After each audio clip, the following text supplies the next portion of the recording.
Hello, good morning. कैसे हैं आप लोग? Welcome back to my channel. देखिए, आज हम लोग जो है नया चैप्टर शुरू करने जा रहे हैं, तंत्रिका तंत्र, नर्वस सिस्टम। ठीक है, इससे पहले मैंने 3-4 चैप्टर बायोलॉजी के ख़त्म करा रखे हैं, जैसे कि सेल चैप्टर मैंने ख़त्म करा दिया है। ठीक है, कोशिका चैप्टर ख़त्म करवाया है, उसके बाद ह्यूमन हार्ट ख़त्म करवाया है।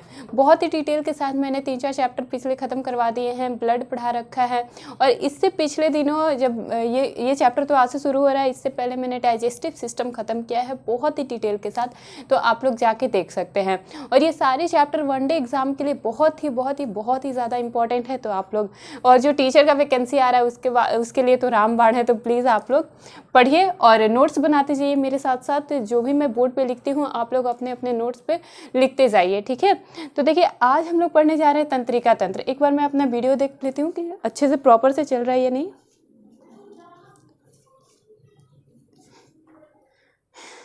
हाँ, चलिए आज हम लोग पढ़ेंगे नर्वस सिस्टम के बारे में, तंत्रिका तंत्र के बारे में।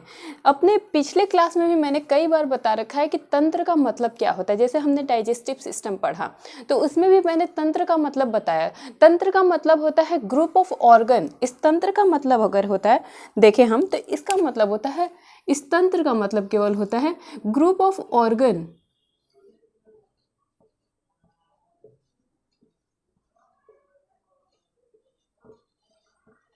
ग्रुप ऑफ ऑर्गन का मतलब मैम, तो ग्रुप ऑफ ऑर्गन का मतलब वो कि वो सारे अंग जो न्यूरॉन, जो तंत्रिका तंत्र के तहत आते हैं, वो सारे अंग जो तंत्रिका तंत्र के तहत आते हैं, जो शामिल होते हैं इसमें, वो क्या होते हैं, उन्हीं तंत्रों के ग्रुप को हम कहते हैं तंत्र। ठीक है, उन्हीं ऑर्गन्स के ग्रुप को क्या कहते हैं, हम तंत्र कहते हैं। जैसे डाइजेस्टिव सिस्टम पाचन तंत्र। तो तंत्र का मतलब वहां पे क्या हुआ कि जो भी ऑर्गन जो पाचन में हेल्पफुल होते हैं, जो सहायक होते हैं, वो सारे तंत्र। ठीक है, तो इसीलिए उसको कहते हैं हम ग्रुप ऑफ ऑर्गन। चलिए तंत्रिका तंत्र के बारे में कुछ चीज़ें जानते हैं कि तंत्रिका तंत्र में आखिर कौन कौन से पार्ट्स हमें पढ़ने हैं, क्या पढ़ना है, तंत्रिका तंत्र के बारे में हमें क्या पढ़ना है, इसमें पढ़ना क्या है। देखिए, इसमें हमें सिर्फ 2 चीज़ें पढ़नी है। एक तो पढ़ना है ब्रेन के बारे में, ह्यूमन ब्रेन, मानव मस्तिष्क के बारे में, कि मस्तिष्क कैसे काम करता है, इसके कितने पार्ट्स होते हैं, सेरेब्रम क्या होता है, सेरेबेलम क्या होता है, पोन्स वेरोलाई क्या होता है। ठीक है, ये सारी चीज़ें हम लोग डिटेल में देखेंगे आगे की क्लास में, अभी तो मैं स्टार्ट कर रही हूँ।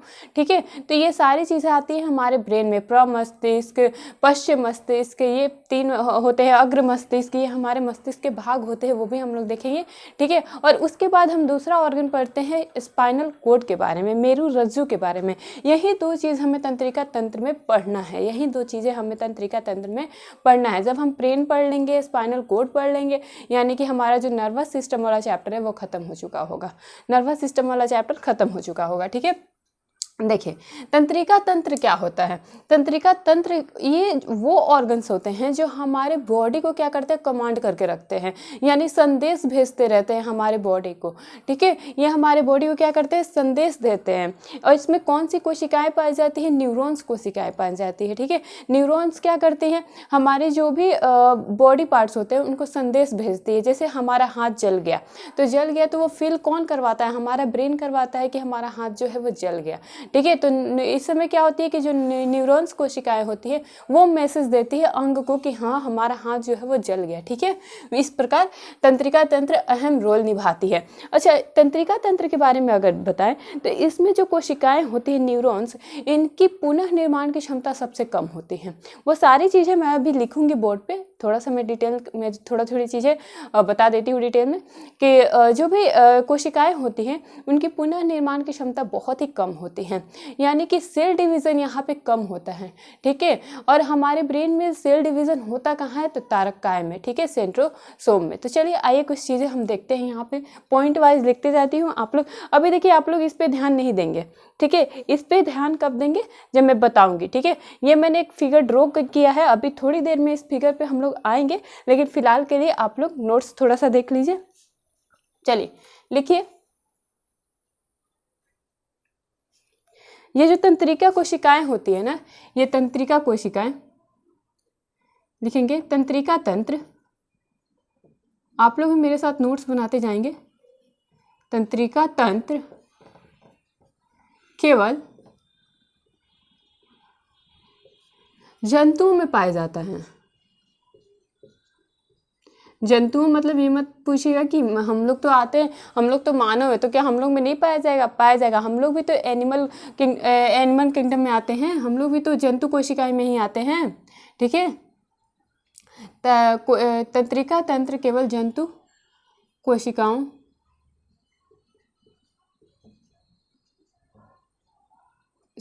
लिखिए, तंत्रिका तंत्र केवल जंतुओं में पाई जाती है।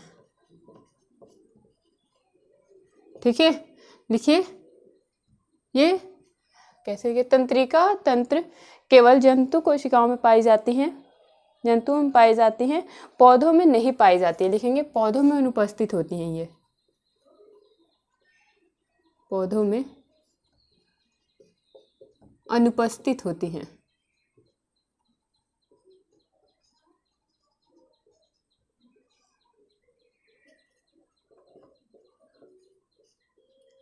ठीक है, मैंने क्या लिखा कि जो ये तंत्रिका तंत्र होती है, जो तंत्रिका तंत्र होती है वो किस में पाई जाती है? केवल जंतुओं में पाई जाती है। और हम भी किस में आते हैं? जंतु में ही आते हैं। हम मानव भी तो जंतु में ही आते हैं ना, पेड़ पौधे में थोड़ी आते हैं। और पेड़ पौधों में क्या होता है? ये अनुपस्थित होता है, नहीं पाया जाता है। ठीक है, पेड़ पौधों में अनुपस्थित होता है। नोट कीजिए। दूसरा टॉपिक, दूसरा पॉइंट लिखिए कि जो ये तंत्रिका तंत्र होती हैं, ये क्या करती हैं? ये जो होती है विभिन्न अंगों को नियंत्रित करती हैं।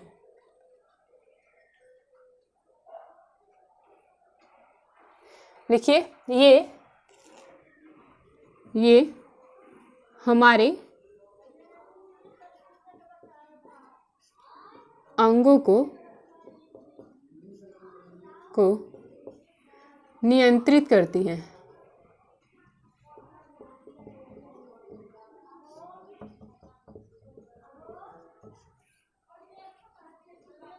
ठीक है, नियंत्रित करती है। इसके बाद वाला पॉइंट लिखिए, इसके बाद लिखिए कि इनमें जो कोशिकाएं पाई जाती है उनको क्या कहते हैं? तंत्रिका तंत्र में जो कोशिकाएं पाई जाती हैं, जैसे हमारे जो लीवर में कोशिकाएं पाई जाती है उन्हें हम क्या कहते हैं? Hepatic sales, hepatic sales. वैसे ही और जो हमारे पेशी है, जो हमारे हृदय में जो कोशिकाएं पाई जाती हैं उन्हें क्या कहते हैं? Cardiac cell. यानी इसी प्रकार जो हमारे तंत्रिका तंत्र में कोशिकाएं पाई जाती है, लिखेंगे तंत्रिका तंत्र की कोशिकाओं को, जिससे तंत्रिका तंत्र मिलकर बनी होती है,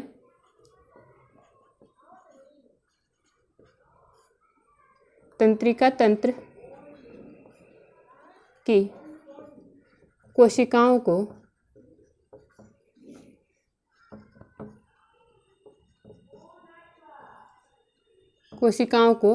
देखिए, तंत्रिका तंत्र की कोशिकाओं को तंत्री या तंत्री बोलते हैं या तंत्रिका कोशिका बोलते हैं। तंत्रिका कोशिका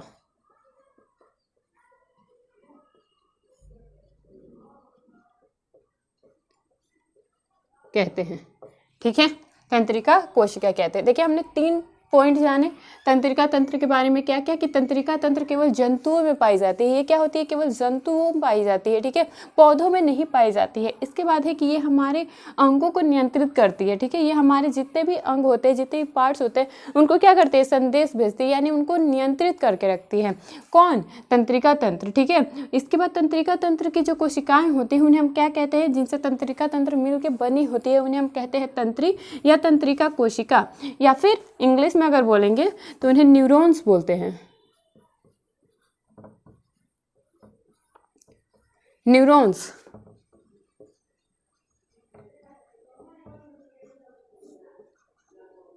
ठीक है, न्यूरॉन्स कहते हैं। चलिए जल्दी से नोट कीजिए, फिर आगे चलते हैं।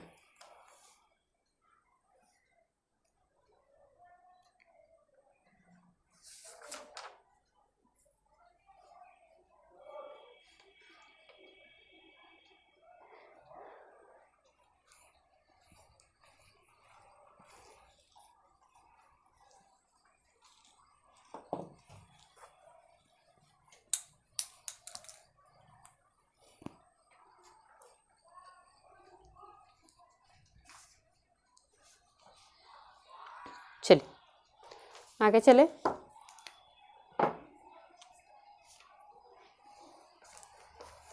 अब लिखेंगे जो न्यूरॉन्स होती हैं वो क्या होती है, हमारे तंत्रिका तंत्र की आधारभूत और क्रियात्मक संरचना होती है। ठीक है, लिखेंगे न्यूरॉन्स, अगला पॉइंट,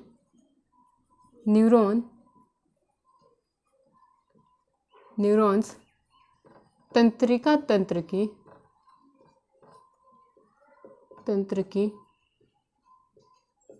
संरचनात्मक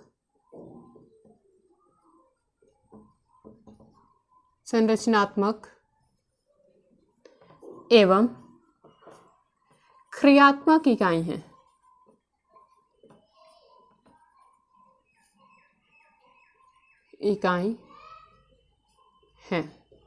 ठीक है, यह क्या करती है, यह सभी अंगों तक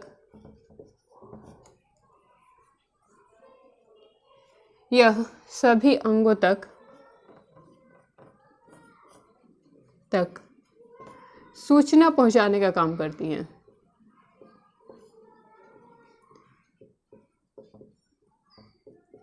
सूचना पहुंचाती हैं। ठीक है, चलिए लिखिए, सूचना पहुंचाती है।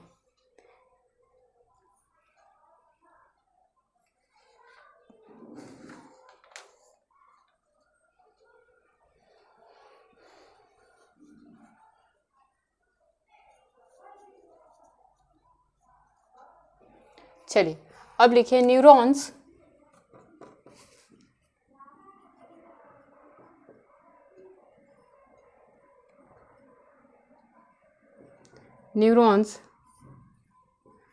मानव शरीर की सबसे लंबी, लिखेंगे सबसे लंबी एवं सबसे बड़ी कोशिका है।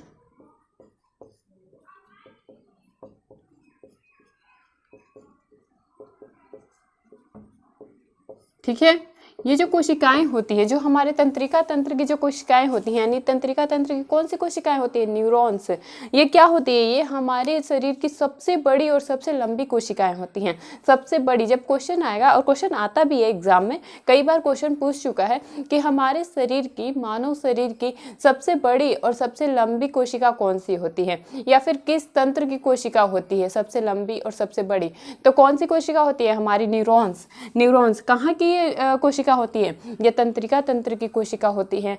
जो न्यूरॉन सिस्टम है, नर्वस सिस्टम है, उसकी जो कोशिका होती है उसे हम कहते हैं न्यूरॉन्स। ठीक है, ये मानव शरीर की सबसे लंबी और सबसे बड़ी कोशिका होती है। ठीक है, आगे लिखिए न्यूरॉन्स की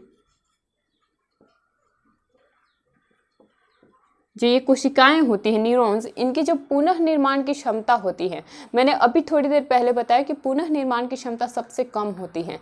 ठीक है, तंत्रिका तंत्र में जो कोशिकाएं पाई जाती हैं, न्यूरॉन्स, उनकी पुनः निर्माण की क्षमता सबसे कम होती है और इनमें कोशिका विभाजन भी सबसे कम होता है। तो लिखेंगे न्यूरॉन्स में, ऐसे इंग्लिश भी लिख सकते हैं आप, ये तो तंत्रिका कोशिका, ऐसे लिखेंगे तंत्रिका कोशिका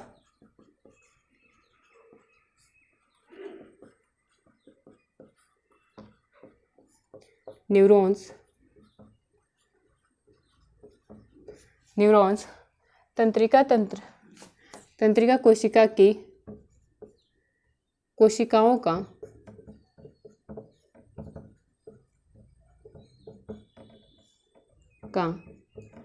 पुनः निर्माण की क्षमता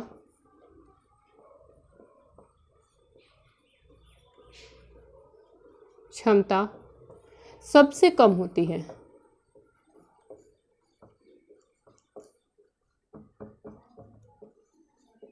सबसे कम होती है। ठीक है, जल्दी से नोट कीजिए।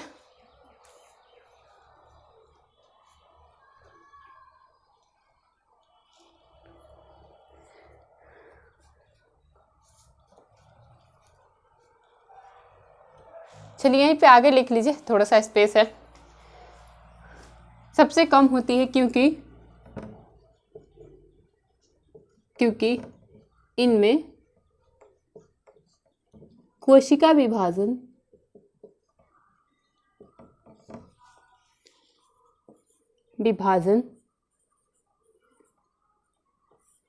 बहुत कम होता है।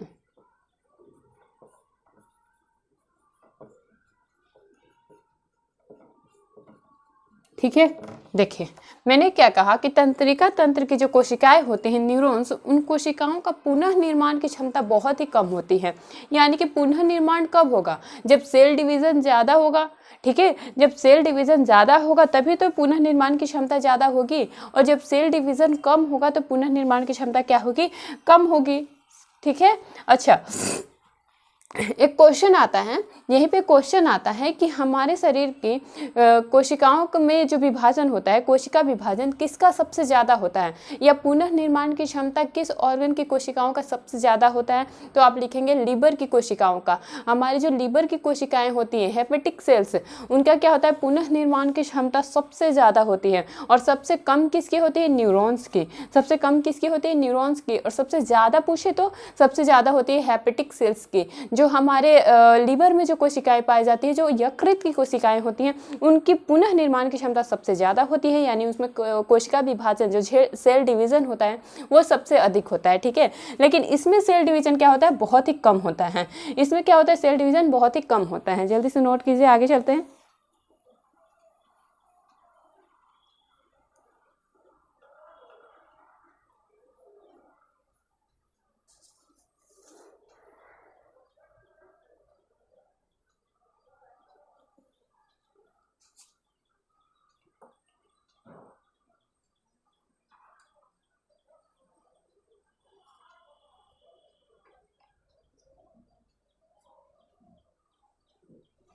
चलिए, अब ये जो फिगर मैंने बनाया है इसके बारे में थोड़ा सा देखते हैं। उसके बाद हम पढ़ेंगे कि इनमें कौन कौन से ऑर्गन्स के बारे में हम पढ़ते हैं। आइए पहले तो ये देख लेते हैं कि इनमें कौन कौन से ऑर्गन हमें पढ़ना है। तंत्रिका तंत्र के तहत कौन कौन से ऑर्गन आते हैं? देखिए, तंत्रिका तंत्र के अंतर्गत, अगर मैं ऐसे कहूँ, तंत्रिका तंत्र के अंतर्गत हमें 2 ऑर्गन्स पढ़ने हैं। एक तो पढ़ना है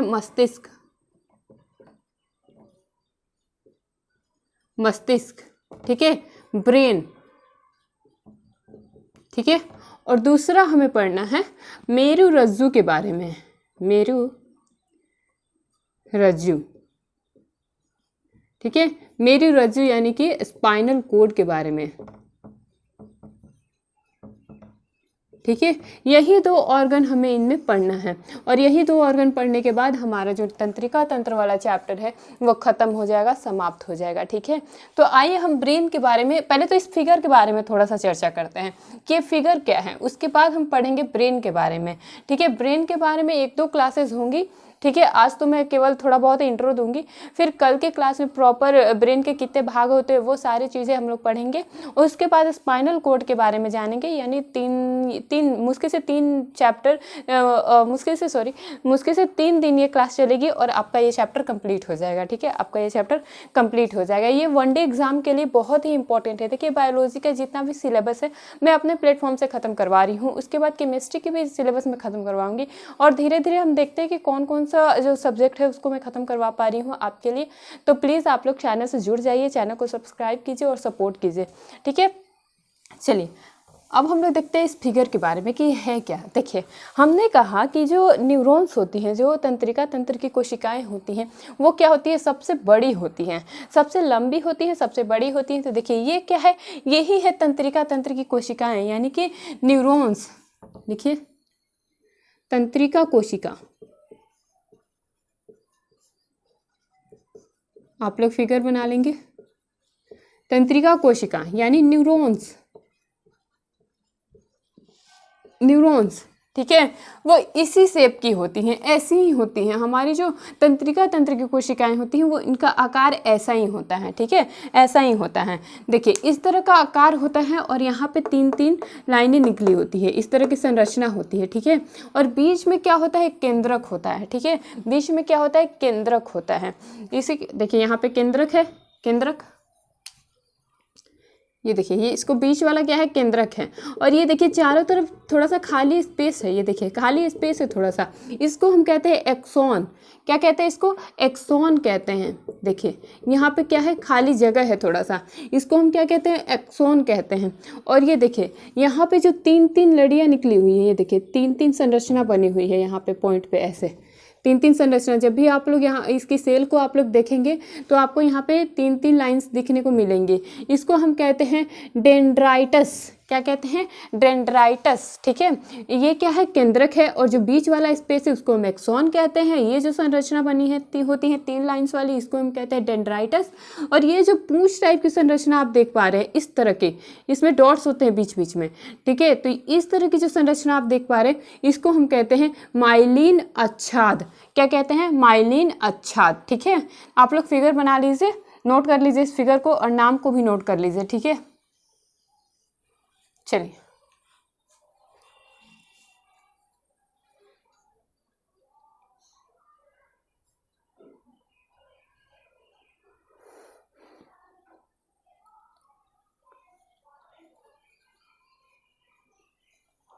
देखिए, जो तंत्रिका तंत्र होती है ना, प्रत्येक तंत्रिका कोशिका 3 भागों से मिलकर बनी होती है। लिखिए कि जो तंत्रिका कोशिका होती है ना, 3 भागों से मिलकर बनी होती है। देखिए बहुत ही डीप में मैं क्लास को लेकर जा रही हूँ, तो यहाँ से जहाँ से भी प्रश्न एग्जाम में बन सकता है, इससे बाहर नहीं बन सकता है। ठीक है, तंत्रिका कोशिका का जो भाग होता है वो 3 भागों से मिलकर बनी होती है। लिखेंगे, प्रत्येक तंत्रिका कोशिका 3 भागों से मिलकर बनी होती है।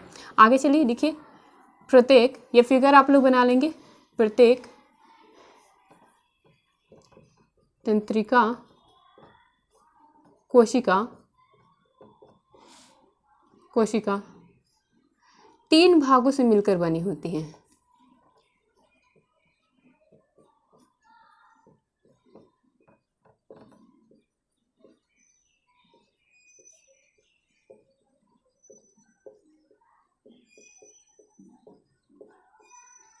ठीक है, 3 भागों से मिलकर बनी होती है। कौन कौन से, पहली तो होती है कोशिका काय। कोशिका काय यानी सेल बॉडी। ठीक है, दूसरा बताइए आप लोग, दूसरा बताइए, कमेंट कीजिए। दूसरा क्या होता है कि तंत्रिका कोशिका 3 भागों से, जिन 3 भागों से मिलकर बनी होती है, पहला तो वह कोशिका है। दूसरा क्या होता है,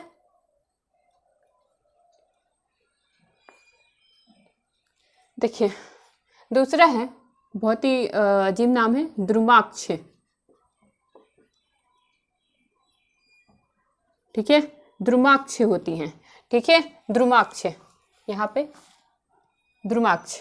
ठीक है, दूसरा लिखिए द्रुमाक्ष। ठीक है, पहली होती है कोशिका काय, दूसरा होती है द्रुमाक्ष, इसको कहते हैं हम डेंड्रॉन। और तीसरा बताइए आप लोग, कमेंट कीजिए। तीसरा कौन सा होता है,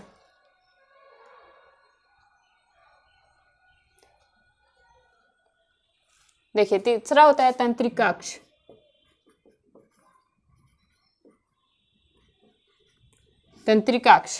ठीक है, याद रहेगा आप लोग को, कोशिका काय, द्रुमाक्ष और तंत्रिकाक्ष। ठीक है, इसको हम इंग्लिश में बोलते हैं एक्सोन याद रखिएगा, एक्सोन। ठीक है, देखिए क्या मैंने बताया कि तंत्रिका तंत्र की जो कोशिकाएं होती हैं वो 3 भागों से मिलकर बनती हैं। यानी जो न्यूरॉन्स होते हैं, तंत्रिका तंत्र में कौन सी कोशिकाएं होती हैं, न्यूरॉन्स होती हैं। जो न्यूरॉन्स होती है वो 3 भागों से मिलकर बनी होती है। कौन कौन सी, पहला तो कोशिका काय यानी सेल बॉडी से मिलकर बनी होती है। दूसरा है द्रुमाक्ष यानी इसको इंग्लिश में बोलते हैं डेंड्रॉन, इंग्लिश में क्या बोलते हैं, डेंड्रॉन। और उसके बाद तीसरा है तंत्रिकाक्ष यानी कि एक्सोन।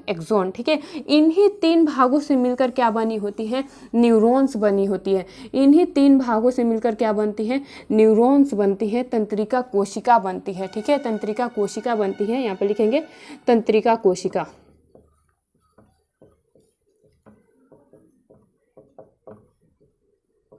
कोशिका यानी न्यूरॉन्स।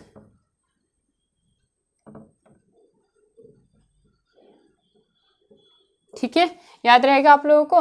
जब भी सवाल आए कि तंत्रिका व तंत्र की कोशिकाएं किन तीन, अच्छा इसमें से नहीं है, कौन सी ऐसी जो सेल है जिनसे नहीं मिलकर बनी होती है, तो जो अदरवाइज ऑप्शन दिया होगा इन तीन के अलावा आप उसको टिक करेंगे। ठीक है, नहीं तो आप ये तीनों का नाम आप लोग याद रखेंगे, कोशिकाएं, द्रुमाक्ष और तंत्रिकाक्ष, सेल बॉडी, डेंड्रॉन और एक्सोन। ठीक है, एक बहुत ही इंपॉर्टेंट मुझे पॉइंट याद आ रहा है कि जो तंत्रिका तंत्र की कोशिकाएं होती हैं वो किस लेयर से मिलकर बनी होती हैं।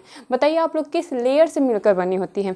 कोई बताएगा कि तंत्रिका तंत्र, मैंने ब्लड वाले चैप्टर में एक चीज़ बताया था आप लोगों को कि ब्लड जो होता है वो मीजोडर्मिस अंग होता है, मीजोडर्मिस अंग होता है। जिन्होंने वो क्लास देखा होगा उन्हें पता होगा कि मैंने बता रखा है कि जो ब्लड होता है वो मीजोडर्मिस अंग होता है।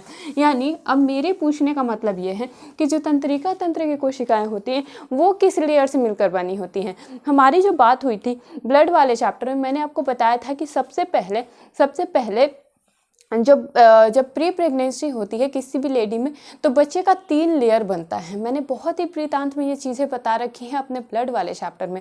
जब मैं बता रही थी कि ब्लड जो होता है वो मीजोडर्मिस अंग होता है, वहाँ पे मैंने सारा कुछ लिख के बता रखा है। लेकिन चलिए मैं थोड़ा सा चर्चा कर देती हूँ कि जो 3 लेयर होता है बच्चे का, सबसे पहले क्या बनता है, 3 लेयर बनता है। देखिए सबसे पहले बच्चे का 3 लेयर बनेगा इस तरह से, और इन्हीं लेयरों से क्या बनेगा, बच्चे के अंग बनते हैं, बच्चे के अंग बनते हैं। ये क्या है, सबसे जो अंदर वाली जो कोशिका होती है, सबसे अंदर वाला जो लेयर होता है इसे हम कहते हैं इंडोडर्मिस।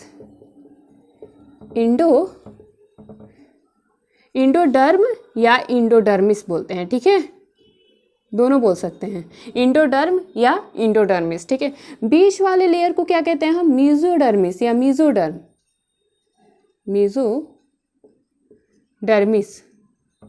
ठीक है, मीजोडर्मिस। और लास्ट वाला जो बाहरी वाला लेयर है इसको हम बोलते हैं एक्टोडर्मिस।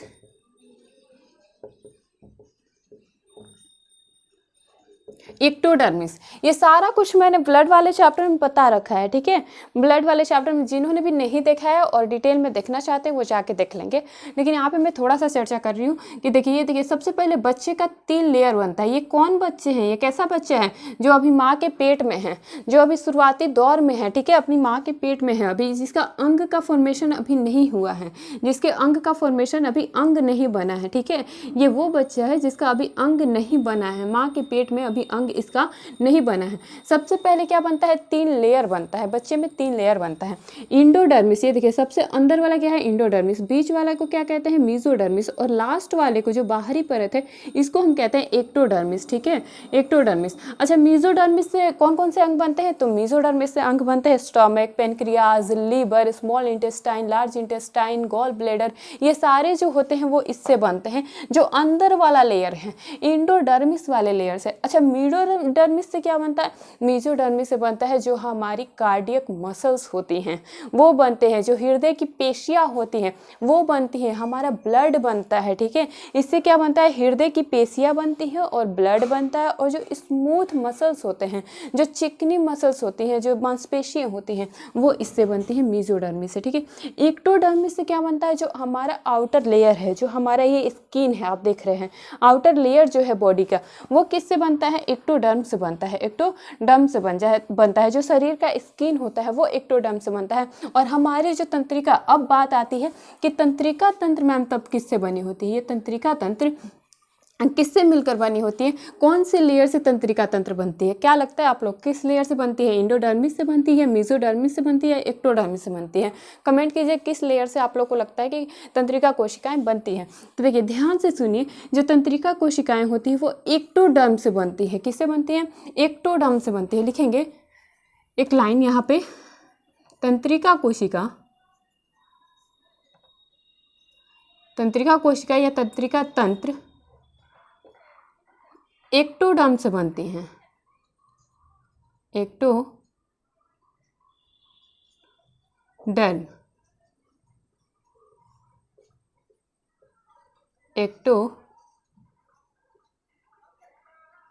एक्टोडर्म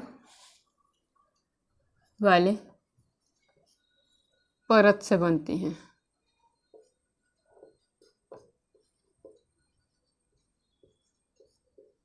ठीक है, याद रहेगा आप लोगों को, याद रहना चाहिए। ठीक है, एक बार देख लूँ प्रॉपर ढंग से वीडियो बन रहा है या नहीं, फिर आगे चलेंगे।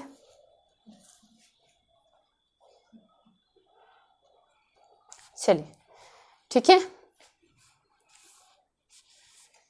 यानी जब भी क्वेश्चन पूछे कि हमारा जो स्टमक होता है वो किससे मिलकर बना होता है, किस परत से बना होता है, तो एंडोडर्म से। लीवर किससे बना होता है, एंडोडर्मिस, जो अंदर वाला लेयर होता है। पेनक्रियाज किससे बना होता है, स्मॉल इंटेस्टाइन, लार्ज इंटेस्टाइन, ये सब इससे बना होता है। अच्छा, जो हृदय की पेशियाँ होती है वो बनती है मेसोडर्मिस से। ब्लड, कई बार बोलता है कि ब्लड कैसा अंग है, एक्टोडर्मिस, इंडोडर्मिस या मेसोडर्मिस, तो आप लोग मेसोडर्मिस करके आएंगे। एक्टोडर्मिस और क्या बनता है, स्किन बनता है, और तंत्रिका तंत्र बनता है। ठीक है, आगे चले। चलिए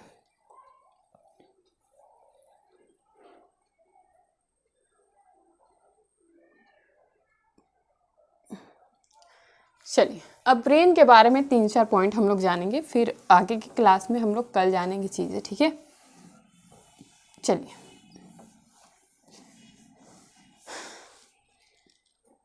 अब पढ़ेंगे हम मस्तिष्क।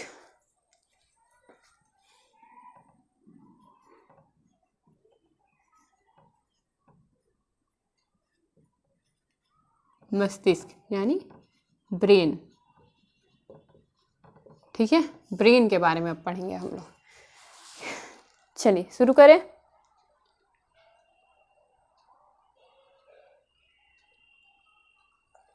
पहले तो हम ब्रेन के जो वेट होता है उसके बारे में हम जानेंगे कि वेट कितना होता है। भार, मस्तिष्क का भार कितना होता है, औसतन भार।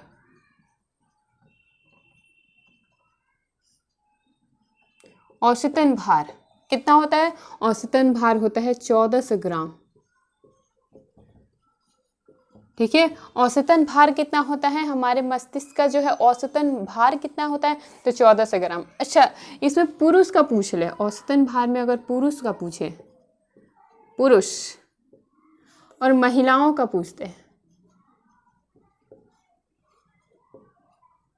पुरुष और महिला, पुरुष के मस्तिष्क का वेट कितना होता है और महिला के मस्तिष्क का वेट कितना होता है, तो देखिए पुरुषों का ऐसा औसतन पूछे तो आप 1400 ग्राम लगाएंगे, 1400 ग्राम।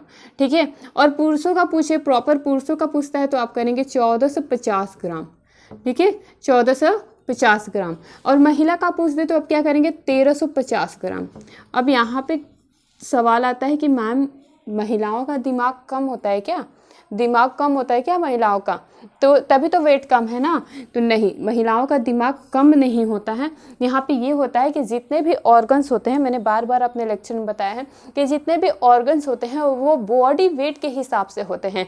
जो भी बॉडी वेट है उसके हिसाब से आपके ऑर्गन्स होते हैं, चाहे वो इंटरनल ऑर्गन्स हो या आउटर ऑर्गन्स हो। ठीक है, तो ये क्या है, महिलाओं का ऐसे जनरली देखा जाता है कि जो महिलाओं का वेट होता है वो पुरुषों से थोड़ा कम होता है। ठीक है, जनरली देखा जाता है कि औसतन आप देखेंगे तो महिलाओं का वेट जो होता है वो पुरुषों से थोड़ा कम होता है, इसीलिए उनके बॉडी ऑर्गन्स जो होता है वो पुरुषों के हिसाब से थोड़ा छोटे होते हैं। ठीक है, आप महिलाओं का प्रॉपर इतना। अच्छा, बच्चों का बताइए, चाइल्ड,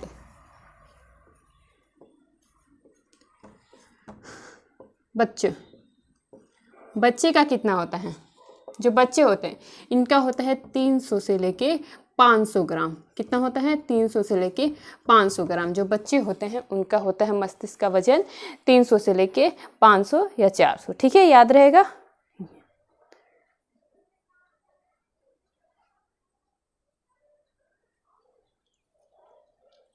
चलिए इसके बाद लिखेंगे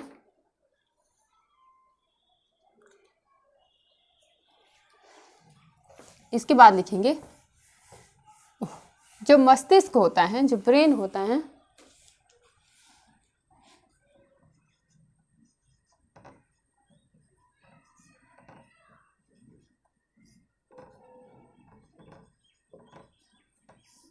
देखिए जो ब्रेन होता है ना, ये सबसे फैटेस्ट ऑर्गन होता है। यानी कि हम लिखेंगे कि सबसे ज़्यादा वसा इसमें संग्रहित होता है। हमारे मस्तिष्क में लिखेंगे, हमारे मस्तिष्क में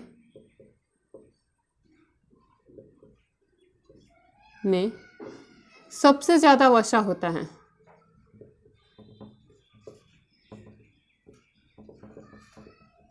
सबसे ज़्यादा वसा यानी क्या, फैट।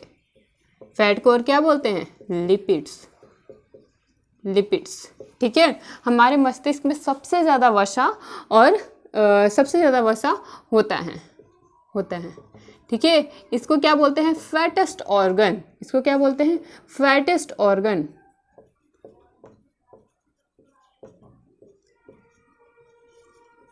ऑर्गन, ठीक है, फैटेस्ट ऑर्गन इसको बोलते हैं। इसमें वाटर कितना होता है हमारे मस्तिष्क में, वाटर की बात करें तो देखिए 70% वाटर होता है हमारे मस्तिष्क में, सबसे ज़्यादा वाटर होता है। और हमारे मस्तिष्क को, हमारे पूरे बॉडी के हिसाब से हमारे मस्तिष्क में सबसे ज़्यादा एनर्जी होती है, सबसे ज़्यादा एनर्जी की ज़रूरत होती है। ऐसा क्यों होता है, ऐसा इसलिए होता है क्योंकि हमारा मस्तिष्क जो है हमेशा काम करते रहता है, हमेशा वर्क करते रहता है हमारा मस्तिष्क। हम शांत बैठे हो, पढ़ रहे हो, कोई भी एक्टिविटीज़ कर रहे हो तो हम सोचते हैं, कुछ ना कुछ सोचते हैं। अच्छा, ऐसा माना जाता है कि, ऐसा साइंस मानता है कि हमारा जो मस्तिष्क है ना, उसमें एक दिन में 70,000 विचार आते हैं, 70,000 थॉट्स आते हैं, ठीक है। और जो हमारा ये मस्तिष्क है वो किसी भी फोटो को 10 सेकंड तक वो हमारे मस्तिष्क पे रहता है, ठीक है। ऐसा हमारा जो साइंस है वो मानता है, ठीक है।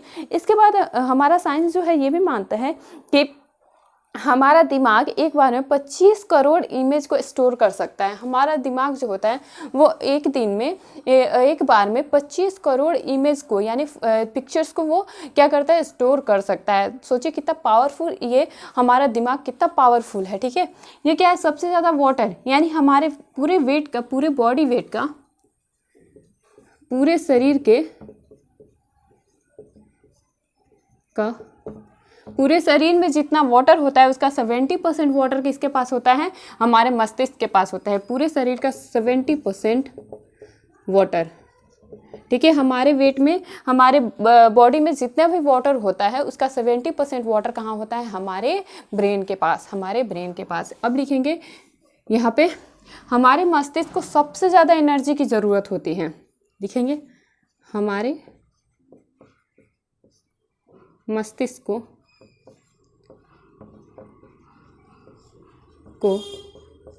सबसे ज़्यादा, हमारे मस्तिष्क को सबसे ज़्यादा ऊर्जा की ज़रूरत होती है, ऊर्जा की ज़रूरत होती है, ठीक है। सबसे ज़्यादा ऊर्जा की ज़रूरत किसको होती है, हमारे मस्तिष्क को, ठीक है। जल्दी से नोट कीजिए, फिर 2-4 पॉइंट और बताऊंगी, फिर कल हम लोग क्लास लेंगे, ठीक है।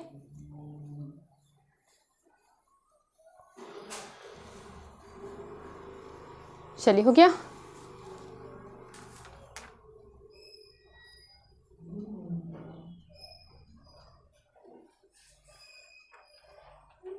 देखिए, एक चीज़ और जानिए कि सबसे ज़्यादा ऊर्जा की ज़रूरत इसको होता है, यानी कि ग्लूकोज, सबसे ज़्यादा ग्लूकोज और O2 कहाँ होगा, ज़रूरत होती है, यानी सबसे ज़्यादा ग्लूकोज प्लस O2 कहाँ होगा, हमारे मस्तिष्क के पास। कहाँ होगा, हमारे मस्तिष्क के पास, ठीक है। चलिए 2-3 पॉइंट्स और बता रही हूँ।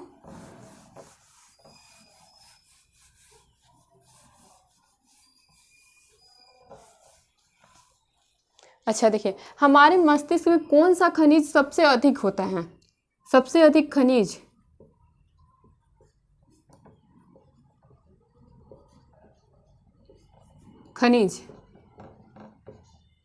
कौन सा होता है, सोडियम। लिखेंगे सोडियम। और हमारे पूरे बॉडी में कौन सा खनिज सबसे अधिक होता है, तो कैल्शियम, ठीक है। जब बॉडी का पूछे कि पूरे मानव शरीर में उसके अंगों में सबसे ज़्यादा कैल्शियम कहाँ, सबसे ज़्यादा कौन सा खनिज पाया जाता है, तो कैल्शियम। और हमारा ब्रेन का पूछे तो सोडियम, ठीक है। हमारा ब्रेन का पूछे तो सोडियम, ठीक है। ठीक है, चलिए आगे चलते हैं। 2 पॉइंट और देखेंगे कि देखिए हमारा जो मस्तिष्क है ना, मस्तिष्क, इसमें मैंने क्या बोला कि जो हमारा मस्तिष्क है वो एक बार में, लिखेंगे एक दिन में दिमाग में 70,000 विचार आते हैं। लिखेंगे कि एक दिन में, ऐसा माना जाता है कि एक दिन में मनुष्य में के ब्रेन में 70,000 विचार आते हैं, आते हैं। ठीक है, इसके बाद एक और पॉइंट ये है कि हम एक मनुष्य ऐसा साइंस मानता है कि एक मनुष्य कभी भी अपने 100% ब्रेन का यूज़ किया ही नहीं है और कर ही नहीं सकता है। हम अपने पूरे जीवन काल में लगभग, जो बहुत तेज़ तरार लोग होते हैं, जो बहुत एक होते हैं ना एक्स्ट्रा लेवल के प्रो आदमी इंसान, वो क्या करते हैं, उनमें वो अपने ब्रेन का 4% तक यूज़ किए होते हैं। हम लोग तो बहुत कम यूज़ किए होंगे तब, यानी कि पूरे जीवन काल में दिमाग का हम केवल 4% यूज़ करते हैं। 4% लिखेंगे कि हम अपने पूरे ज़िंदगी में 4% ब्रेन का ही यूज़ करते हैं। लिखेंगे हम अपने पूरे जीवन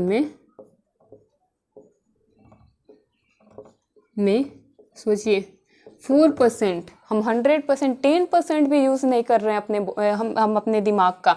मतलब ये कितना पावरफुल ऑर्गन भगवान ने हमें बना के दिया है, कितना पावरफुल। इसका हम केवल अपने पूरे जीवन में 4% ही ब्रेन अपना यूज़ कर पा रहे हैं। जो आइंस्टाइन हैं, उन लोगों ने ऐसा माना जाता है कि अपना 4% पूरी 4% ब्रेन यूज़ किया था।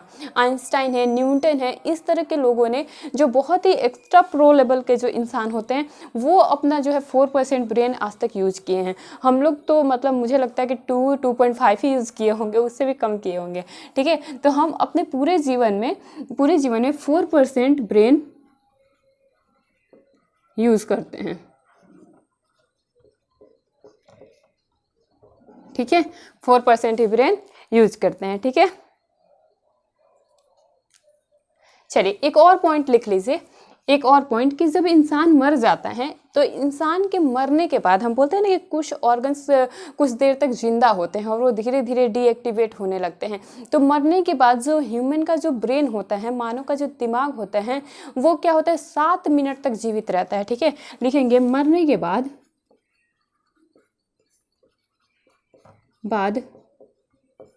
मानव का ब्रेन या मस्तिष्क 7 मिनट तक जीवित रहता है।